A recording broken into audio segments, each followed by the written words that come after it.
This is Viterbi Voices.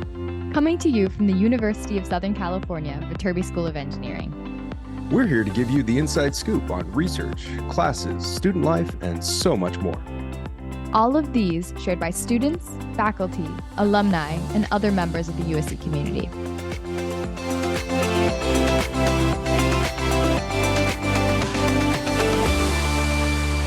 Hi, everyone, and welcome back to another episode of Viterbi Voices. As usual, I am one of your hosts. My name is Paul Ledesma, Executive Director of Undergraduate Admission here at the USC Viterbi School of Engineering. Hello, everybody. I'm your other co-host. My name is Maya. I'm a current senior studying Industrial and Systems Engineering here at the USC Viterbi School of Engineering.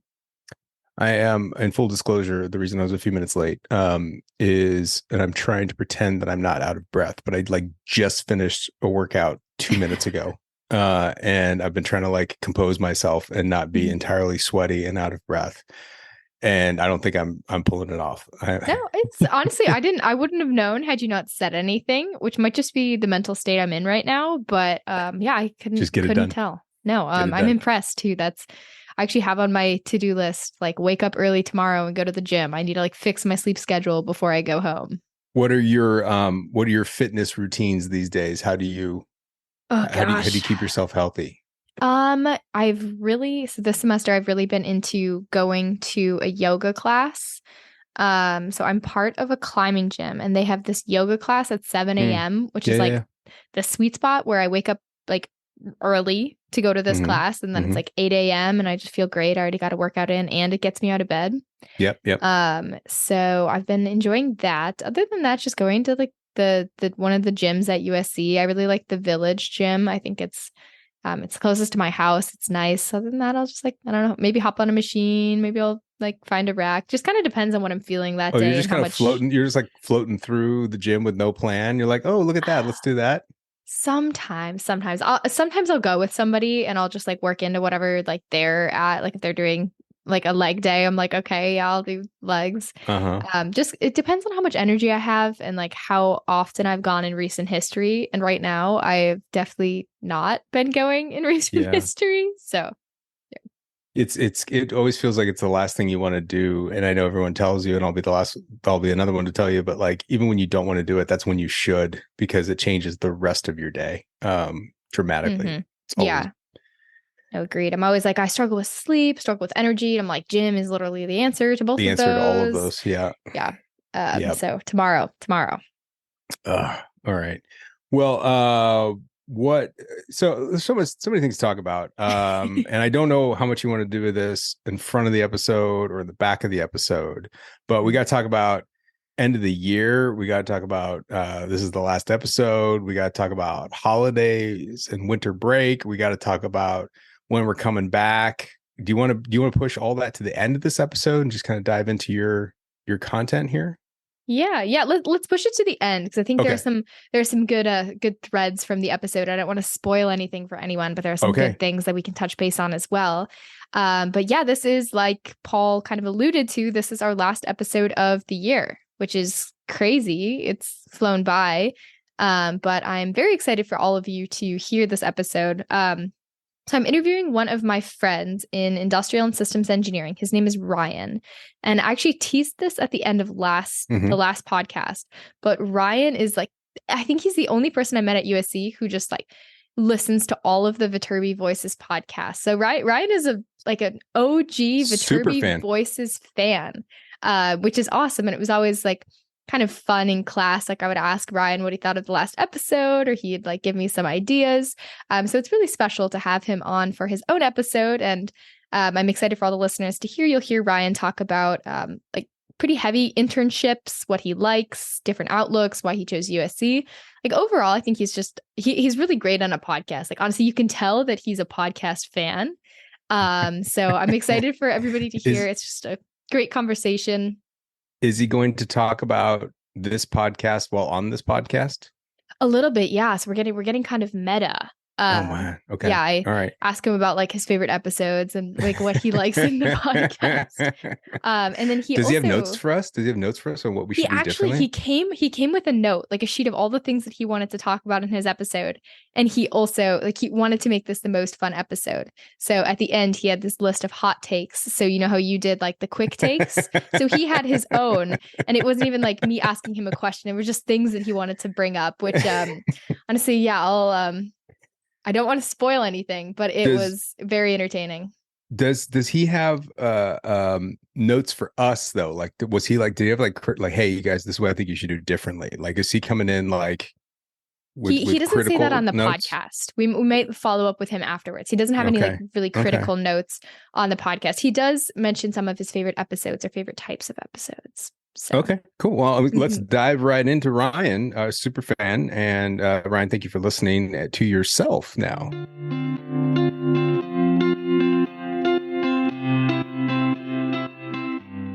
All right. Hello, everybody. Welcome back to another episode of Viterbi Voices. I'm one of your co-hosts. My name is Maya. I'm a current senior studying industrial and systems engineering.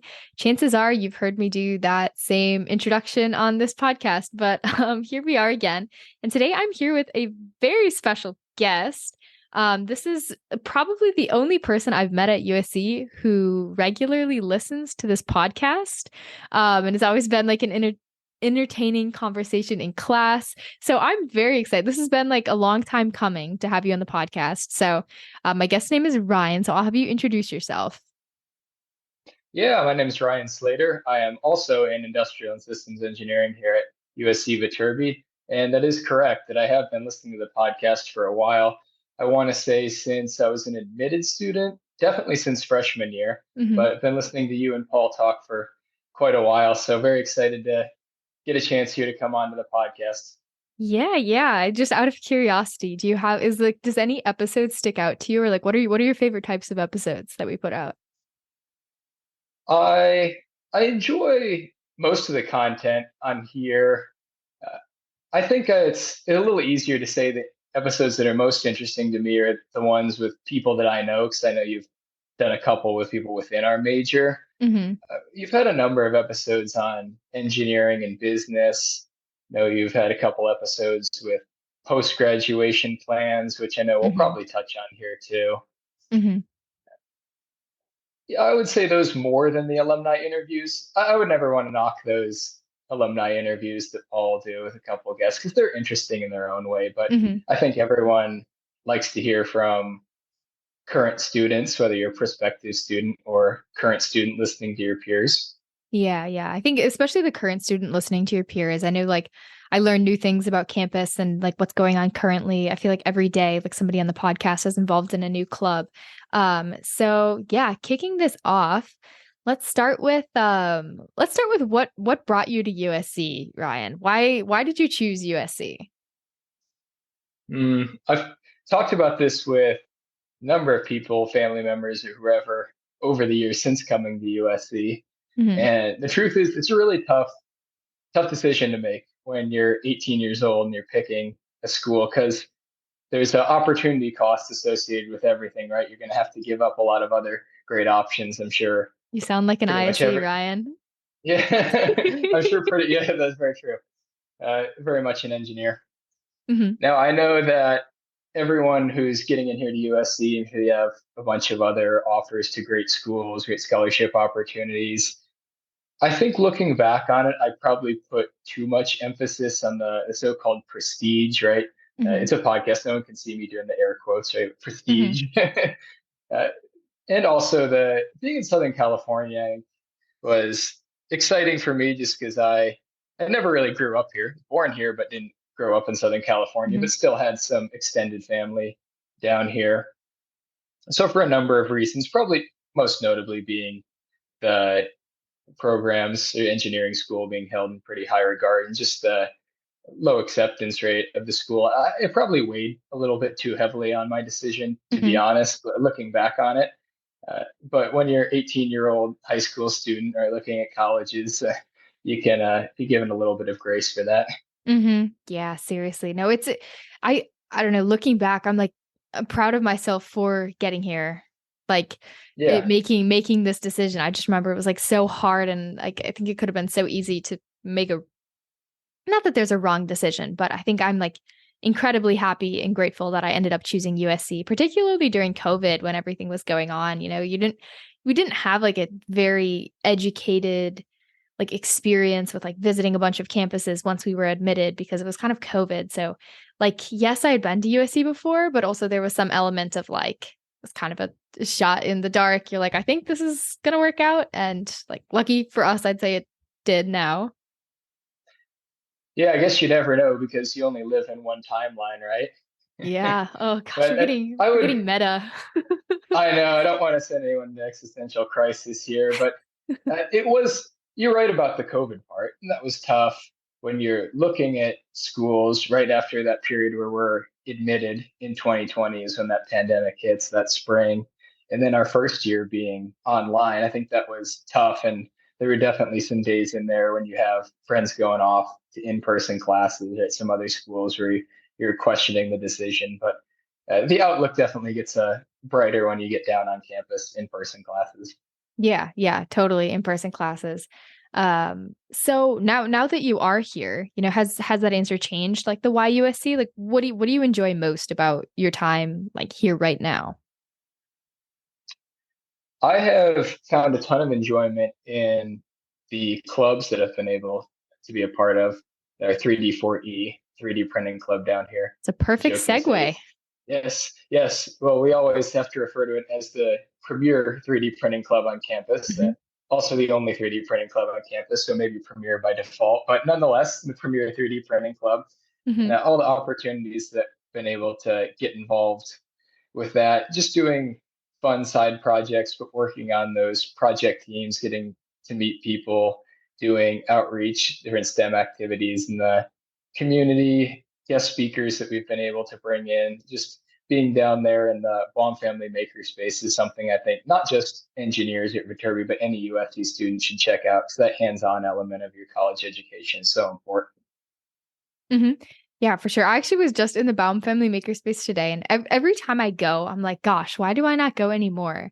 I guess like I used to do things that were more hands-on in high school, like things with 3D printing and like fabrication, but have since taken, I guess, a step back with the current curriculum in industrial engineering. Like I'm a little bit more focused on the info systems, but very, very curious at the whole thing as well. So tell me more about 3D4E. Like what do you do there? And I guess what do you personally do in the makerspace? Like what's cool?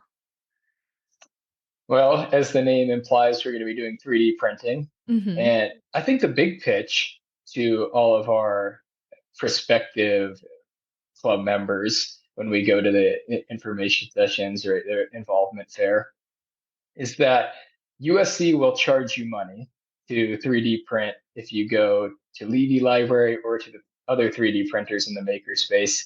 Hmm. You join our club or a small club fee or $25. But after that, it's completely no additional charge to print any project that you want. I know we have a bunch of people printing out the phone cases, AirPods, right? Those are just the hobby prints, though. The real fun is getting to work in interdisciplinary teams on really any project you can think of. I mean, my project last year was a pancake printer. Right? Hmm. Instead of extruding plastic onto a hot print bed, we're extruding pancake batter onto a griddle, which is very fun for me. Especially because I used to work in food manufacturing, so I got to be kind of our industry expert. And jokingly, not that it was that involved, but Interesting. What food manufacturing position did you work in? so I worked for a company called CTI Foods, and pretty much all of our products were meat based. Okay. I started out, my title was just engineering intern there. Hmm. Like it's a medium sized company where I got to take on more. And I really enjoyed that as a first internship. Went out to a small town called Wilder, Idaho, about 45, 50 minutes from my house. This town had 1,600 people, and maybe a quarter of those are working in the manufacturing facility. But Interesting. that was an extremely interesting experience, and I love the people that I work with. Amazing start that I got there. I think being on the floor of a food manufacturing facility will change how you look at fast food in particular. I mean, you know what to expect going in, right? And eh, I don't want anyone coming after me. It is, we follow quality standards, right? Heavily Yeah, yeah. regulated. You have your quality control there. And nonetheless, it's a different experience seeing Yeah. thousands of pounds of meat churn through these industrial grinders and mixers, blenders, right? We have our customers are Burger King, Taco Bell, Jack in the Box. So it's a little bit different when you're on the inside of that. Interesting. That was very fun, quite different from where I ended up working after that at Texas Instruments, but it was Mm-hmm. a very fun engineering internship, first internship for me. Wait, yeah. So more about the food stuff. Do you still eat at these fast food places? I know, yeah. I also totally get, like, I remember seeing the picture of like the chicken nuggets before like McDonald's made them. I feel like everybody was scared with that. You know, it's like some things it's just like I just don't want to know. You know, I feel like the food manufacturing is one of those things. Like I trust that it's all up to So standard. you're going ignorance is bliss on this Yeah. one. It is up to standard. I don't want Mhm. to confuse Mhm. people with that. We have quality control standards in place, and that's something we work very hard at with the newest Mhm. technology and making sure that we have our standard operating procedures in place that we're catching anything that could go wrong. But you are mass producing thousands of pounds of this meat or meat-based product. Mhm. Now, I don't eat fast food a lot. I'm not gonna say that I never eat it, and I have been back to a Burger King since working there maybe Mhm. Mhm. once maybe twice. So I'm not gonna say I've never done it, but for health reasons, I try to limit my fast food. Mhm. Very healthy, very good. And that is something that I thought before working there, Mhm. but it does give you a different perspective once you're on the inside. Okay, interesting. Interesting. So before jumping to your next job, I'm trying to think. So is there anything else at USC to cover with like classes, involvements? Guess is there anything else like fun outside of class or like 3D 4E that you like to do? No, absolutely nothing. No, I'm just kidding. No, no hobbies, nothing. No, no. Oh yeah, I can talk about hobbies. So I love running and hiking, and there's Hmm. some opportunities for that around here. I love going for runs around the Rose Bowl. I know that's Mm, UCLA territory, kind of, but in Pasadena, but it's it so is very nice. beautiful. 3.2 miles around the Rose Bowl loop, so I love going out there early Saturday, Sunday mornings. Hiking, I done a bunch of that growing up in Idaho and time that I spent in Utah. And there are some good hiking spots around here that I've been able to find. Hmm. In the So over by the coast, you have the Topanga State Park, nice area, Hmm. and some of the hills around Pasadena and Altadena. So there are some beautiful parts of Southern California. Hmm. So there's plenty of off-campus activities that I've been able to get involved in, especially once I got a car down here. I think Mm. that's a big one. A big one for anyone who's considering that maybe sophomore or junior, if you're debating or trying to convince your parents, can I bring a car to college? Uh, I doubt that you'll regret bringing a car to college. It's Yeah. definite sense of freedom to be able to get outside of your little USC bubble in South LA. Hmm. Yeah, my parents just drove my car down like last month. So this is my first time. Like normally my roommates had a car, which was fine, but this is my first time personally having a car. That's a long way for them. That's all the way from Wisconsin. I know. Yeah, they That's a long way. it was a very nice birthday present. But then there's also the fact that like this is like a 30-hour drive that my dad did. So now I feel guilty if I don't use the car, which is great because it really gets me out and I'm not just like studying and sitting in my room all the time. Yeah. But very cool. I'll have to follow up with you after this podcast. I desperately need more good hikes in LA. Like Mhm. I miss it. I was in Colorado this summer and nothing compares to that, but um Except Utah. I'm gonna argue that. Except um, Utah. that's a hot take. We'll table that. We'll bring that back at the end. do we need do we need a hot take section at the end? I can share a couple hot takes. We might Okay, have to get into that at the we'll do end. hot takes. We'll do Okay. hot takes at the We'll do end. hot takes Okay. at the end. So Okay. before that, let's get into other internships. So your first internship was this food manufacturing role. And Yes. then what did you do since then? Or what year was your first internship? So that was after my sophomore year. Okay. my first internship. And I actually worked with them part-time through my junior year. So they also had a facility here in Azusa, just east of Pasadena. Oh, interesting. So I was able, I didn't even know this. yes, I was able to work with them part-time. So it was 1 year of employment with them. A lot of great connections there. I was really thankful for my time. But then Texas Instruments came calling with a manufacturing engineering role up in Lehigh, Utah, actually. So most of their interns, probably 90% of them are going to be in North Texas, Dallas area, because it is Texas Instruments after all. We have a lot of facilities there, but we do have a facility up in Lehigh, Utah, which is my neck of the woods, the Mountain West. So I was excited to go take that opportunity. So I was able to work there this past summer on the manufacturing planning and execution team in the photolithography area, which I promised I wouldn't get into the nitty gritty of semiconductor manufacturing, but if you'll allow me, I would certainly. What is I have so many questions. So what does that mean? Like at least one level deeper of explanation. Like what is okay? Yeah.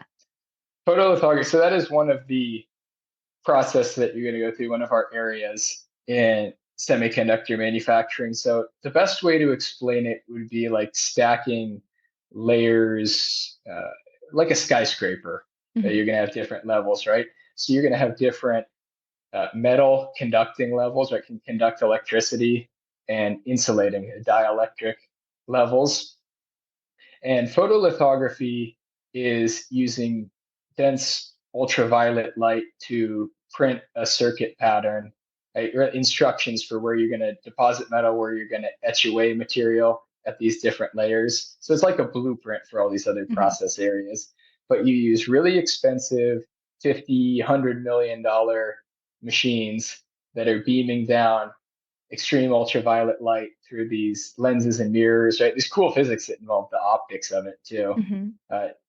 Down onto our wafer, our silicon disk that's cut out, that has a chemical coating on it. This photoresist, this light sensitive chemical coating. And when that extreme ultraviolet light hits it, there's going to be a chemical reaction that takes place. So that was not super 30,000 foot high level view. I don't think that's possible with me, to be honest. I try to keep it it's just somewhat high level, but I just get excited about it. You want to talk about everything that you did. No, that's fantastic. I definitely understand it like at least 25% more than I did the first time you talked about it. And I'm trying to think if I have any other questions. So this is to help with the Have you developed a photo before? Yes. Have you done that? Okay. That's what I'll liken it to then. Think about that. Okay. So you were specifically working with developing the manufacturing process for semiconductors, or like one part of that? Yes, in the manufacturing planning and execution team, my project had to deal with the storage and transportation of we call it a photoreticle, which is like a mask that has a circuit design pattern on it. So we're going to have with Texas Instruments, we have a lot of different of these design IDs, because Texas Instruments, at least in comparison to some other semiconductor companies like Micron, the previous owner of this facility, we're very diverse and we have a lot of different specialty products that we're making for people or our customers. So we're going to have thousands of these design patterns on these masks that are getting sent in.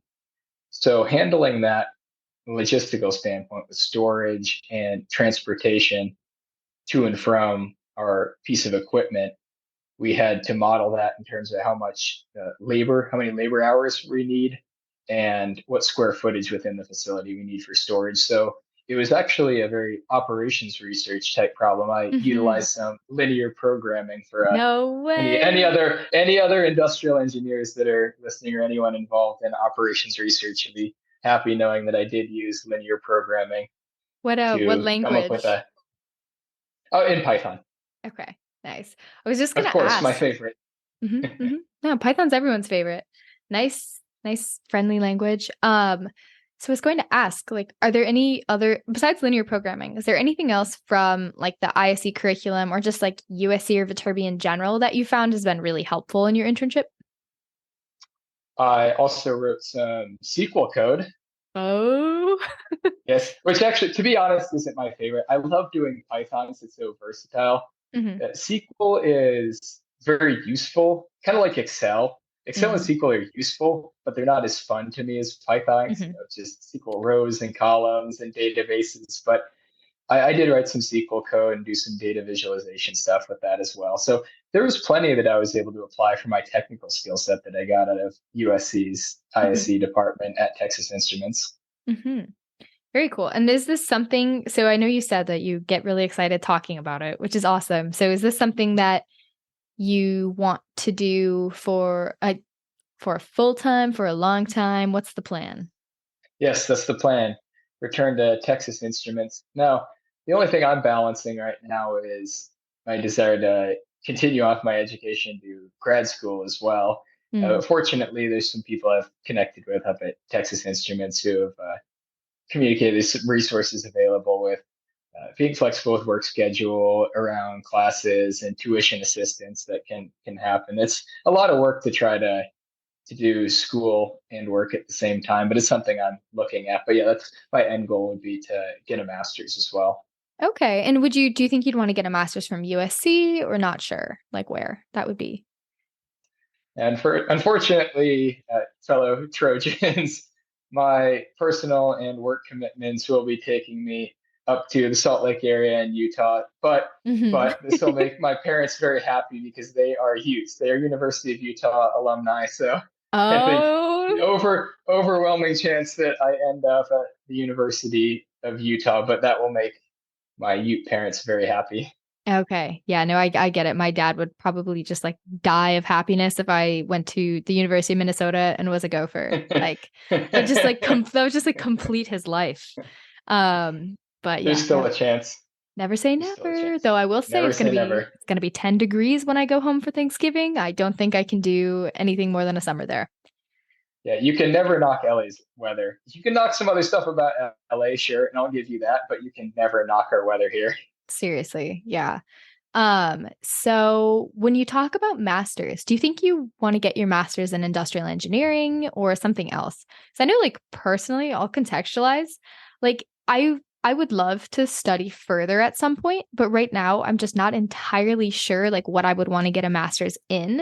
Like I kind of sway between like maybe an MBA or maybe something that's more technical with like computers and analytics or like industrial engineering. So I'm like, if I'm undecided, I'm just going to go back and do it later in life if I want to do it. But what are your thoughts? What's your take? Right. So we know from being in our industrial engineering department that you're going to have some people who are more business consulting focused and some are more manufacturing focused. I'm definitely the engineering part, industrial Hmm. engineering. I love the manufacturing, the technical side of it. So I'm looking at up at University of Utah, it's the mechanical engineering department that has a lot of the industrial and systems engineering curriculum. So they don't set Hmm. it up as a standalone major like we have here with ISE. That's one thing I do know. It's about USC Viterbi that we have a lot of these standalone majors like a biomedical or industrial and systems, or we have our aerospace too, I Yeah. believe is a There's standalone like major here. environmental engineering too. A lot of schools Environmental. don't have that as a single degree. Yeah, exactly. Whereas up at University of Utah, you're going to have things grouped into mechanical engineering, chemical engineering, and electrical and computer engineering. Hmm. Something along those lines. Just 3 or 4 majors, but you're going to have more of those focus areas within a mechanical engineering department. Interesting. Interesting. So you're thinking something with like industrial manufacturing, something like that? Yeah, I think there's a lot of overlap with the curriculum, at least continuing on from some of the operations research stuff that we do here, even the discrete event simulation that we do within Oh industrial gosh. engineering. But That's it there will be a mix of the advanced manufacturing side when it's taken within the mechanical engineering department, which is Mhm. actually more this is more common with what you see in some of the public universities in the Midwest, right? Your neck of the woods, these Oh public yeah. schools. Where do the graduates of industrial engineering programs go and work? Well, they're working at uh, Ford and GM and John Deere. So there's a bigger manufacturing focus as opposed to a business consulting, big four consulting. Yeah. Yeah, no, I've definitely noticed that as well. You know, like industrial engineering is something different at every school. So I feel like I have to almost like preface classes sometimes, like classes and personal interests, because people would be like, oh, like industrial engineering, manufacturing. And I'm like, well, not necessarily.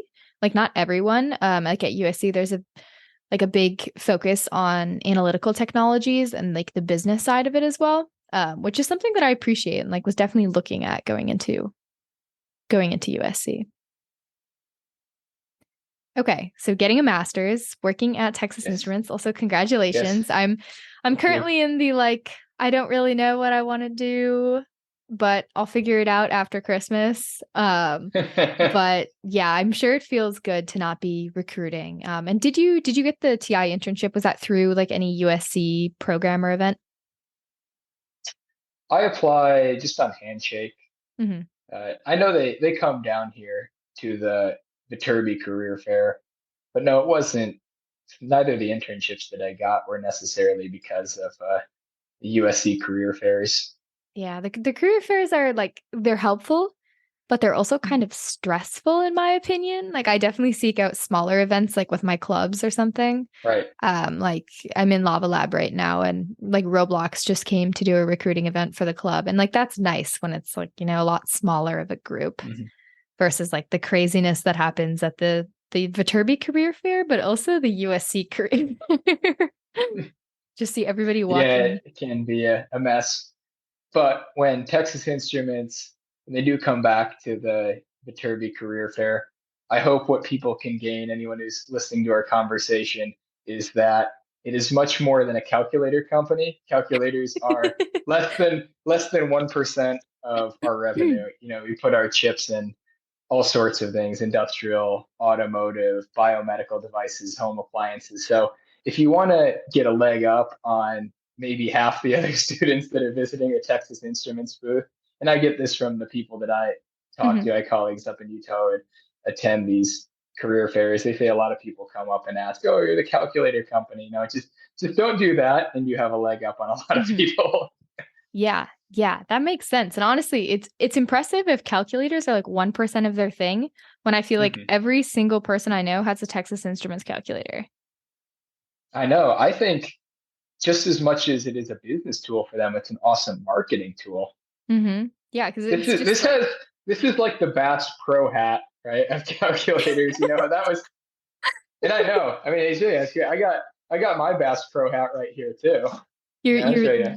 the I got my Bass. Bass Pro. This is the Bass No, Pro I hat of think calculators. I love it. yeah, you can quote that out. No, the Bass Pro hat was genius because you sell a hat for $5-6. Of course, everyone's gonna want it, and it just increases the. I mean, I don't have any formal background in marketing, but I can tell you that's a pretty good idea if everyone's going to start wearing a Bass Pro hat. Well, everyone uses the Texas Instruments calculator on the student, so I believe that they turn a profit on it. But if nothing else, it's awesome for marketing. Yeah, I didn't even think about that.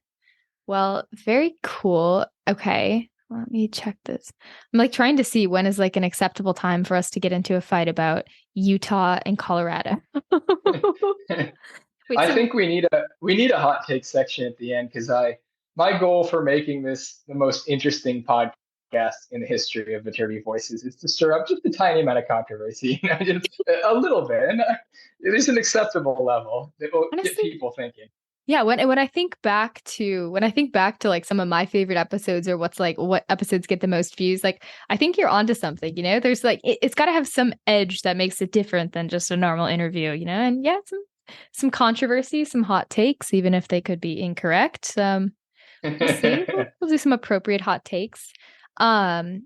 So is there anything else? So, okay.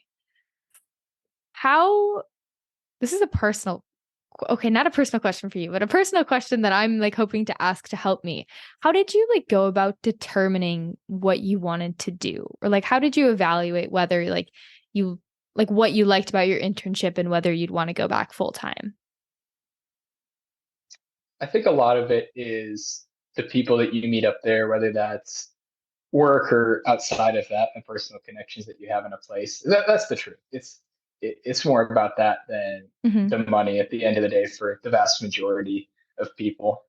But as far as the content of the work, I really like being in manufacturing for the hands-on element. I think there's something so rewarding about seeing your product in the hands of other people, and whether that's knowing that I was told this actually in the first week that I was onboarding at TI, that about 90% of the elevators in this country have Texas Instrument chips. But just knowing that, or seeing the calculators in classes, or knowing that this automobile and all the sensors for tire pressure and temperature and backup cameras probably have Texas Instruments chips. So I think there's Mm-hmm. something really rewarding when you're in a manufacturing industry and you get to see your product improving the quality of life for millions of people. Mm-hmm. Yeah, I completely relate. I think that's when I felt like when I feel like my work is valued and that it's adding value to society, that's when I'm motivated to like work harder. Like I know my first internship was in operational excellence, so kind of tangential to manufacturing. And yeah, that was definitely something. At a medical device company, I'm like, these devices are saving lives. And like even if I'm just working on like this one part in the manufacturing line, that's still saving people's lives at the end of the day, which was really cool. So, um, yeah, good thing to remember and keep in mind. Awesome. So what should we move on to now? Do you want to, I know you're the host here, but I have a couple I don't know. ideas. Should Take we, it, should take we, it from here. okay. I know we discussed before we started recording it about a couple of the lessons or surprises that we had about USC. Do you think we've touched on that sufficiently, or do we want to move right on to the hot takes? Tell me how much time I have, because I could be on here for an hour. I love talking to the podcast. Mm-hmm, mm-hmm. Well, I think it would be a shame to end the podcast early. So let's talk more about like lessons and our impressions of USC. Because I think this actually was asked this question today at an information session with prospective students. So I guess people are thinking about it. So what is one thing that surprised you about USC that's, I guess, different than whatever we had mentioned earlier in the podcast? I can't remember exactly what that was, but what surprised you? I think what I was able to learn about myself, I don't know if it's a reflection of me or the other people around USC, there could be some availability bias in this too, but everyone seems to be very involved and very extroverted. And I think coming here, especially after you lose your freshman year to the pandemic, you come here as a sophomore.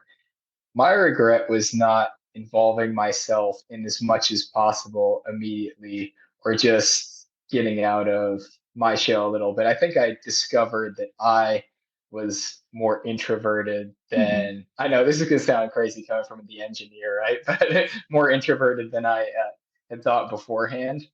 Mm-hmm. So I would give that advice to anyone who's freshman, sophomore, or prospective student, anyone who's younger, still underclassmen, that you should involve yourself in a lot, whether that's clubs or anything social, volunteering, academic research, anything, any opportunity that you get.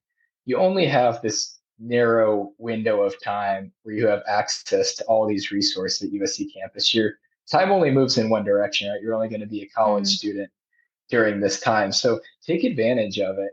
And there's really no penalty for failure. It's so if you get involved in something and you don't like it, it's so easy to just stop doing that. It's a lot harder to not do something, or that Mm-hmm. regret of not doing something. And then you look back on it and when you're a junior, senior, and you say, man, I really wish that I would have done that. I have regrets about my time in college. So that would be my biggest lesson that I learned from USC. But the surprise was just how involved everyone here was. And I know they give us the statistics when they send people out to our high schools talking about, 1/3 or something of our admits are involved in student government in high school, or they're involved in varsity sports in high school and all these other DECA or other volunteering. And I think that really reflects when you get down here on USC campus just how involved all of these students are. So my advice is don't miss the boat on that to anyone. Mm-hmm. Every fall, spring, when we have these involvement fairs, even if you don't know if this is something I 100% like, it doesn't have to be your whole world that you're Mm-hmm. consumed by, right? Like I wasn't totally consumed by 3D printing, but I had enough of an interest in it that you take a shot on it, and it ended up being an amazing club that I've been able to have great experiences making cool projects and meeting amazing people. Yeah. I literally could not have said that entire thing better myself. And particularly the thing about like just getting involved and just doing it if you think you're interested, like that's enough. Mm-hmm. Just try it, because you can always take a step back. Like I've certainly like dropped out of different clubs that I was involved in earlier because I realized it wasn't for me. But like the only way to know that is to try it. And like that's the way to be super involved. And I think those people are the ones who are the most successful at USC, the ones who are like very invested and involved in the community, because like then you're meeting more cool people, but then like I don't know, you also just feel like this personal satisfaction, like I'm doing it. I'm doing college. Yes, exactly. That would be my number one piece of advice to any college student. It doesn't, not even a USC student necessarily, to anyone. I'm sure all of our listeners are USC students or prospective USC students, but to anyone who's 18, 19 years old, there's not going to be a penalty for going out there and trying something and failing. Yeah. My advice too on that same grain is like, don't be the person to tell yourself no. Like, even if you think like, I'm not going to get this internship, like I'm not going to get into USC, I'm not going to be accepted into this club, why bother? Like, do bother. If it's something that interests you or that you think interests you, like don't be the one to tell yourself you can't do it and that you shouldn't do it, just try your best. And I really believe that it will all work out. Do you want a really good industrial engineering motivational quote? Okay, this is the favorite one that I've come up with. Yes. Life is an optimization problem where your only constraints are time and the physical laws of the universe. Wow. Did you just come up with that right now? No, I've had that for months. Okay. Has that been like in the I've shared it with people, but I think the time component is so important. That is your main constraint in life. Gosh, particularly. But when you phrase it in industrial engineering terms, right?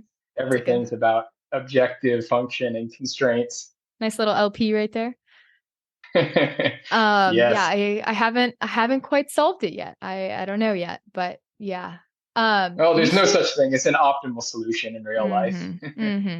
We should you should write that down and we should bring it to Shelly or like the department chair and see, because did you get that ISE shirt a while ago that was like orange, yellowish? We should bring that to her and say like ISE shirts this year. Have to make a note of it. I hope so. I think it's very inspiring. No, I do. And it's like just exactly the kind of clever joke. Like if you're an industrial engineer, you get it. Like that's funny. It's funny and it's true. Engineering humor is peak humor. Seriously. I have so many like math pun shirts they're from high school, but bring them back in college now. Maybe I'll bring some. Yeah. Okay. I think I think that was a great end to the like main body of the podcast. So now the real entertainment, hot takes. What are your hot takes, Ryan? I feel like you have these in your head right now, and I would love to hear them. Okay, I think we'll start off with one of my hot takes, and I also have another thing that might be surprising to you or to other people who know me. So I'll start off with my first hot take. I very strongly believe that morning is the best time of day. This is a hot take in college. That morning is? Yes, that morning is. Completely agree. Completely agree. Okay. My brain turns off after 10 p.m. Okay. That might be a hot take in college because I know people complain about 8 a.m. classes. I love 8 a.m. classes. What time in the morning are we talking about, actually, before I agree with you? Early, 6 o'clock wake up. 6 o'clock wake up. And then do you like work out in the morning, have your routine? I love the gym in the morning. I'm a big proponent of routines. Another one of the podcasts I listen to, the 5 a.m. Miracle. Mm. It's a good motivational one. It's not always 5 a.m. for me, but it's always 6 o'clock or sometimes 5:30. But I'm a huge fan of the early morning. I love getting my day off to the right start. It makes you feel so productive when you get up, get a workout in, and start on your work still Okay. before 8, 9 o'clock. When do you go to bed? I try to be in bed by 10. Oh, So okay. That's like the I perfect try to schedule. I try to get my 8 hours of sleep. I know there are some days when you're only hitting 6, 7, but I really try to get my 8 hours in. Okay. Fantastic. Yeah. I like the first hot take. Give me the next one. I'm kind of nervous.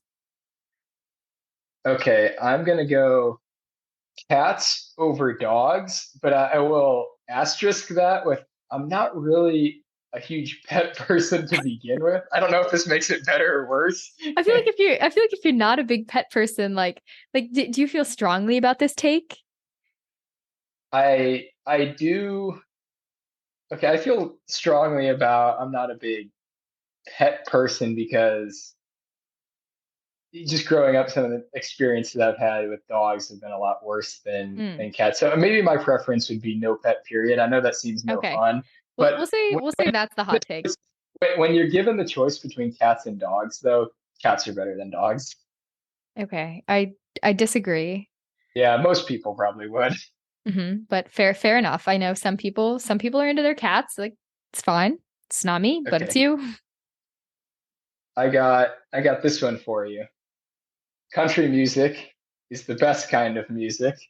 I am a huge country music fan, and this leads me into the somewhat surprising fact that I have for you and the listeners. Now, I love my country music, right? And there's some country purists that say you can only listen to George Strait and Alan Jackson, but I'm a big fan of the old Taylor Swift too. Oh my. Yes, I know. My dad too. Surprised some people. He'll listen to a lot of Taylor Swift as well. So Mhm. growing up, he had Fearless and Speak Now and Okay. Red all on CD. So I got my poster here from seeing the Taylor Swift Eras tour movie. No. Which show did you go to? I did not go to the concert because I don't Okay. have $2,000 or $3,000 to shell out on one night, Seriously. unfortunately. But I did see the movie, which was almost as good. It's just a recording of one of her shows here in LA in SoFi Stadium. So I was happy to Mhm. be able to at least get that. But I am a Swiftie. I am a Taylor Swift fan, Oh especially no way. so Yeah, that no, that's some people, but it's true. dude, that's like the best surprise I've ever received, right? This is this is This is like for Christmas come early. yeah, I know. For anybody like who listens regularly, you know that we are a Taylor Swift podcast. We are pro Taylor in the Viterbi Voices group. Awesome. So great to hear about that. And also I love country music as well. And also old Taylor is great. But you did say, would you consider Red country or would you just consider Red like vintage, like good Taylor Swift?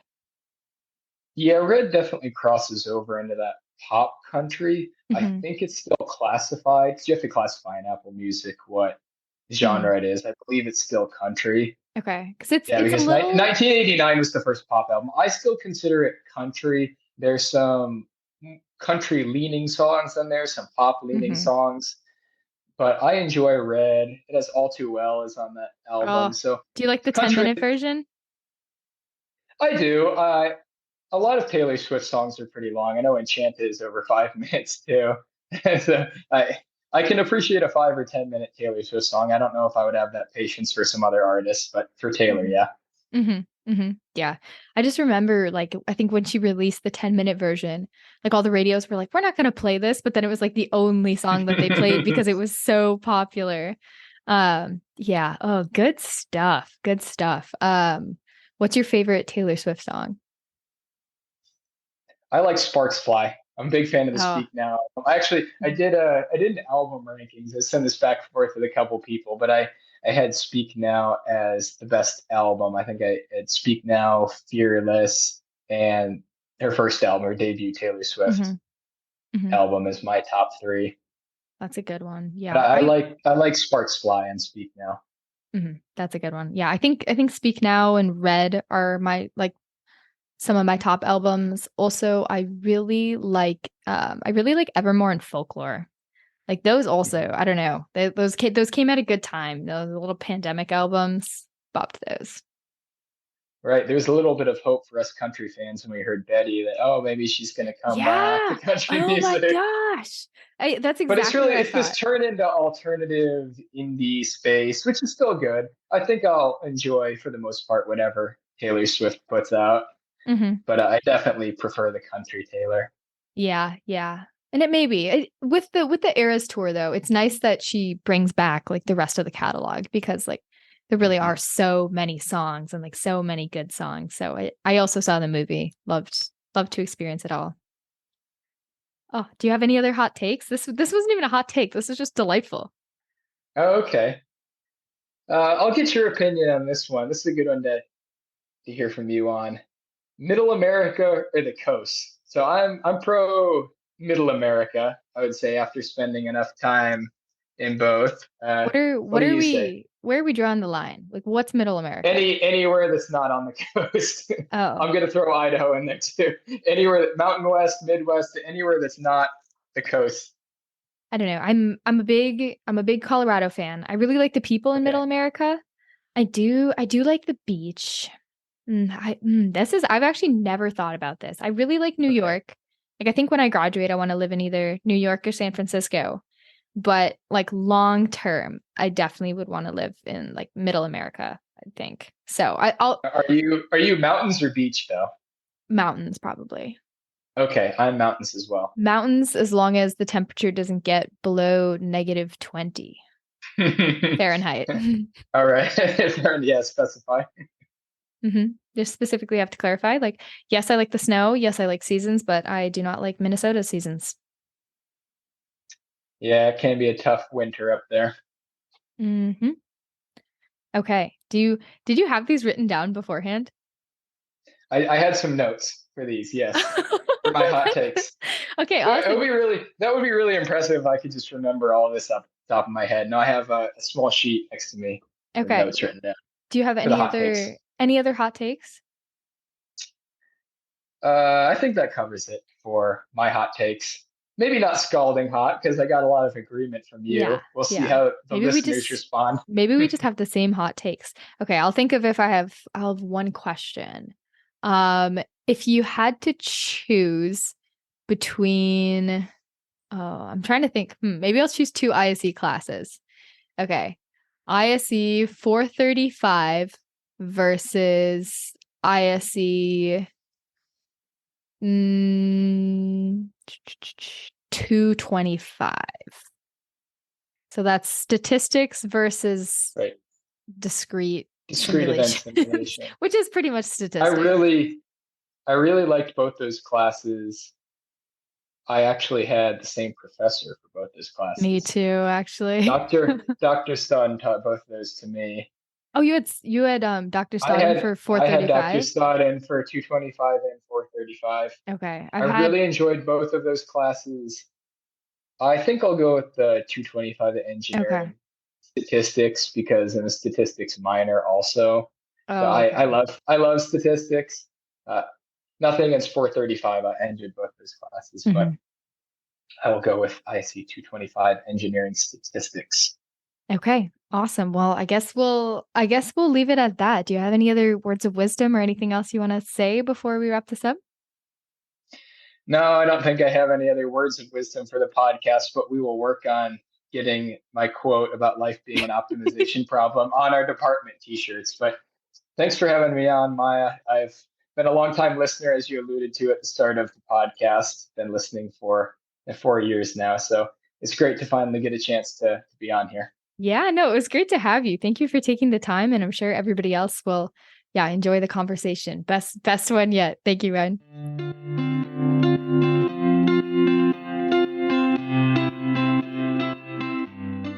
All right. Right. Welcome back, everybody. Thank you. I want to thank Ryan. Actually, Ryan's listening to this. Thank you for taking the time to chat with me.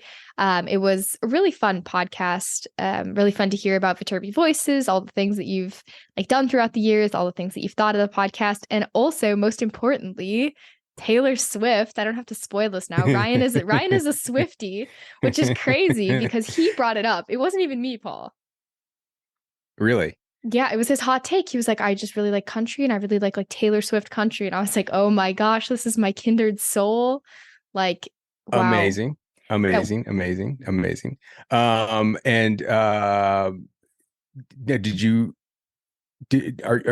you still like constantly thinking about your future concert? Because it's more than a year away, right? Like I don't know how to think about something that's so far away. Yeah, it's less than a year now. And I'm definitely thinking about it less as I don't know, time goes on, because now I'm starting to think about, I don't know, what do I want to do as a career? Like, these are all things that happen. Those are a little more important right now. These are all things that will happen before I see Taylor Swift in person in concert. So it's just a back of mind thing. But in New Orleans. Yes. And one thing I asked Ryan that I'll ask you, what's your favorite Taylor Swift song, Paul? That is interesting. I go between Cruel Summer and Anti-Hero. Really? Pretty significantly between those two, but also all the bops, Shake It Off, all that era is good for me. But Cruel Summer's probably up there. And and I would note, this is how much I'm becoming a very weird fan. I'll note it's before the remix and the re-release. I was like, I think I like Cruel Summer. And then all of a sudden they re-released it. I'm like, oh God, now everyone's going to think it's because I have the re-release. Honestly, yeah, Cruel Summer is turning into I think it's definitely the most popular song she has right now amongst listeners. So I'm like, oh, is Paul bandwagon? But no. I know, and I'm not. Can I show you something? And this is obviously awesome for radio. Because no one else can see it, but we did our Christmas card this year. Oh, is it Taylor Swift? Oh my gosh, Ledesma Fiesta, the Eras. Oh, I love it. Oh my gosh, all the pictures in the back too. Well, no, these are all the previous years, our Christmas cards. Oh, no way. And so this goes back 10 years of this one over here is when we announced that we were pregnant in this card. And then this is the first one with McKay. And then this is a piece of it. It's not the whole card right here. But then we did one like this. Then we did one like this. Then we did one like this. Then we did one like this and this and this. And then there's another one where we're all there. So this is literally our eras. Oh my gosh. I love it. This is so creative. Did you come up with this? This is so creative. Yeah. Well, I mean, it's literally just copying her poster, but no, but it's it's really creative to think to apply this to a Christmas card. Well, we go big on Christmas cards. We have themes every year. We have a whole big deal. Like my favorite before this was this one at the top, which is a Loteria card. If you ever played Loteria, we put ourselves inside of Loteria, and we were each a different card inside of that. Have you sent this out yet? Just put it in the mail yesterday, so people could be receiving this as early as today. And that's the back of it. Oh, I love it. That's perfect. And at the Eras tour, is that the picture? No, that's actually the Ed Sheeran tour. It was a better picture. Okay. But yeah, that one there. But this one is at the Eras tour. Can I tell you this? At both concerts, it was really cool. At first, we thought it was like a thing about Taylor Swift fans, but it also happened to Ed Sheeran. Without asking, people behind us, without telling us, took pictures of us as a family. And then when the concert was over and we're leaving, they're like, don't leave. We took pictures of you guys because it was so cute. Like you and your daughter singing and dancing. And then they airdropped it to us and gave us all these amazing photos. And then after they did that, she goes, can we take one with you? So that one where we're facing the camera, we turned around, she took the picture of us. But unprompted, we didn't take those, didn't ask for those, and just got these pictures from strangers that didn't know us. That's so special.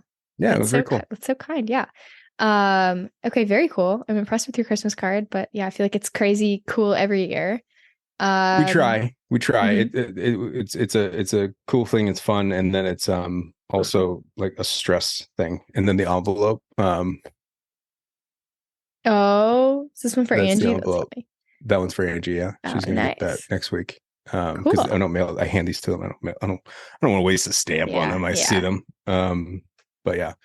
Obviously when you go home, you're going to be celebrating Christmas and New Year's. And I know we've talked in the past about it, but like, is it going to be snowing? What's your weather forecast when you go home? Oh gosh, actually, let me pull that up. I think it probably will be snowing, at least for some part of it. It's actually exciting. This is my longest time being like my longest stretch being at home in the last year. Like since I was abroad, just because I only had a couple days this summer in between working and coming home. So yeah, I'm sure it will be cold. Yeah, it will probably snow and it'll probably be around like 0 to 40 degrees, somewhere in that range. Eesh. Um, Ouch. yeah, I'm What are actually you going looking? to Go ahead. I was going to say I'm actually going to Mexico on Sunday with my What? roommates. What? That's awesome. What part of So, Mexico?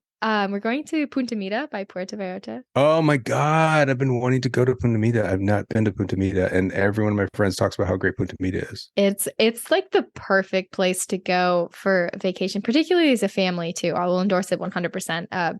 Since everybody will like drive golf carts around, there's just like enough stuff to do.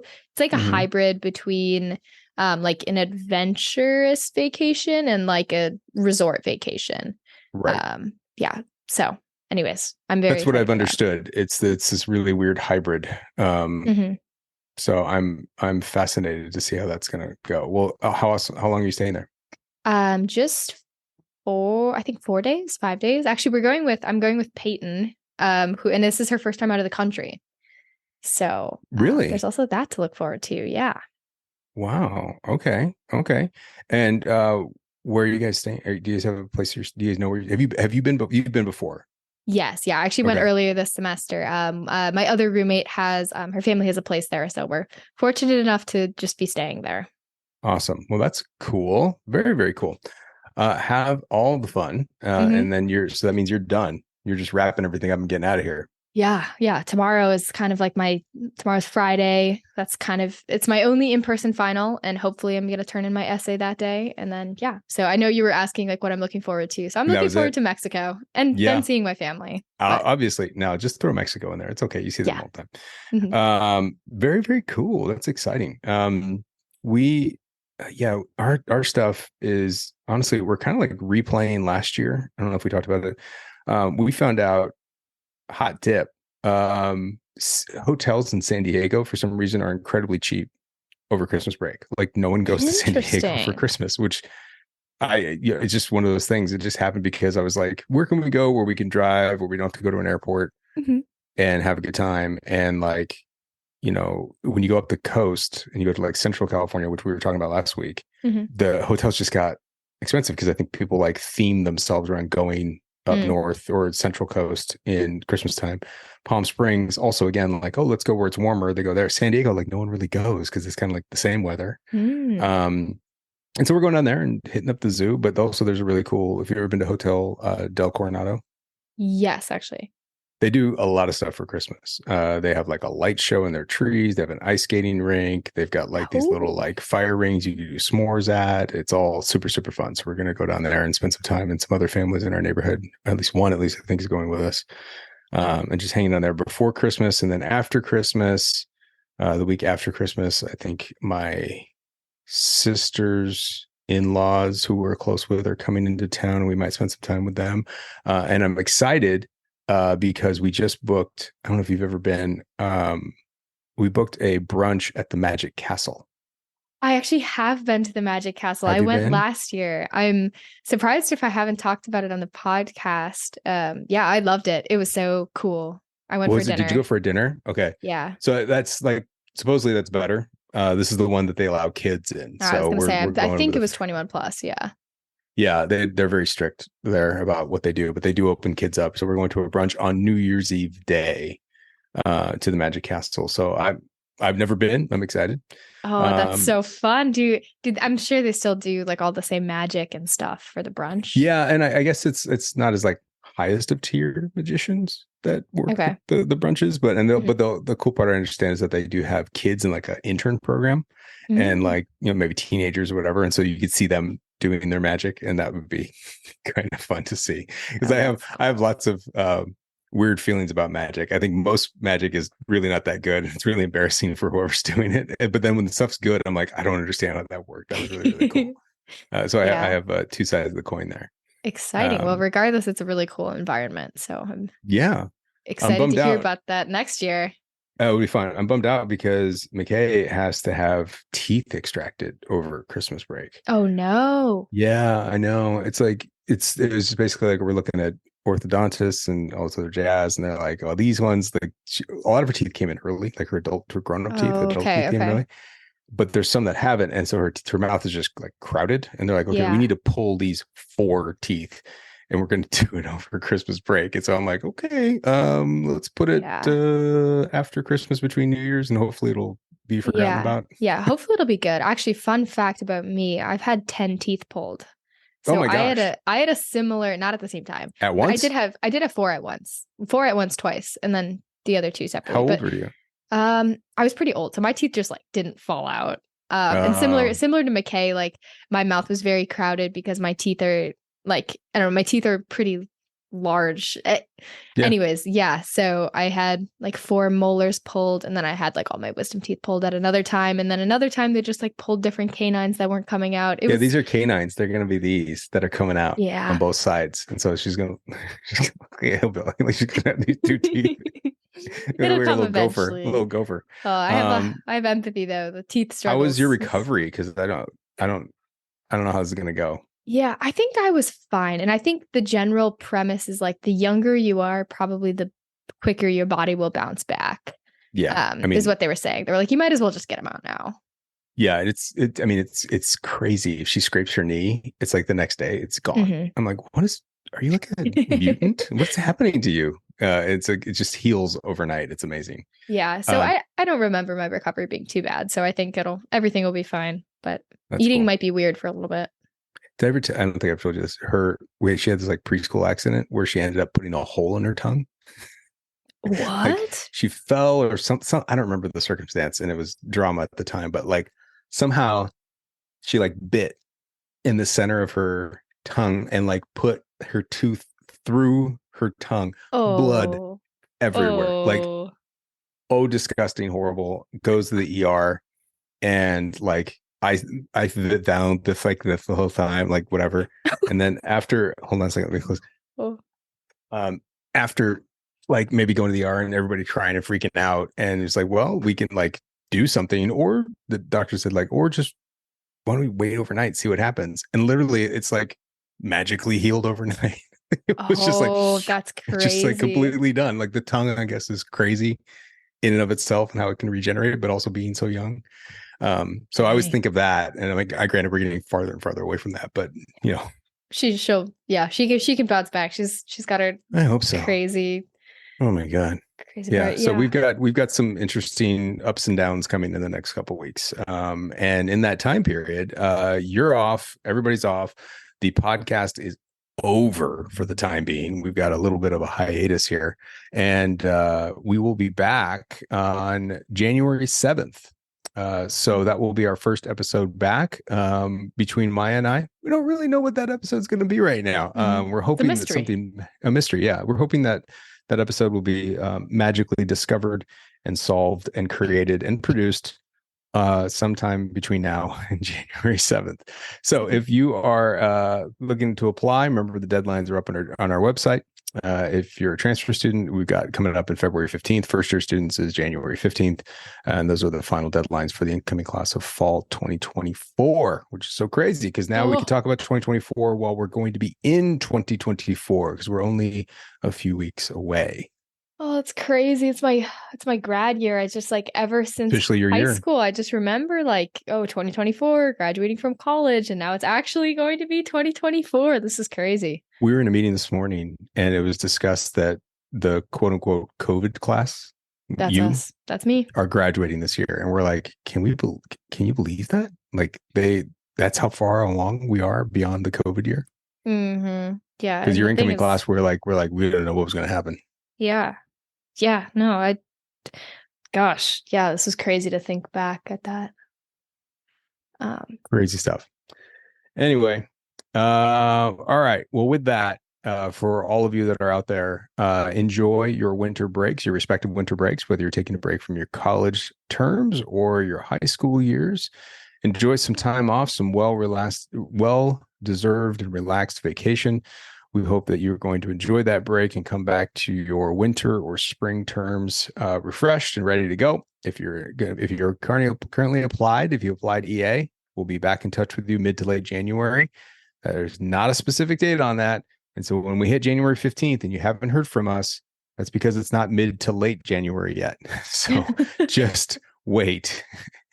Trust me, no one gets notified without someone else being notified. It's not like we pick people to notify. So it'll be clear. And when we do have a solid date, all of the admission socials and the Viterbi socials will notify what that date is. We don't give you a hard date now because we're kind of don't really know as we're going through that process. We don't want to promise anything just yet. So mid to late January, and we'll get back in touch with you at that point. And for those of you that are not going to be admitted early action, which is the majority of students that apply early action, you will be deferred to the regular decision pool, and we'll give you the instructions on how you can do that, which is just clicking into our site and saying, yes, you want to be deferred.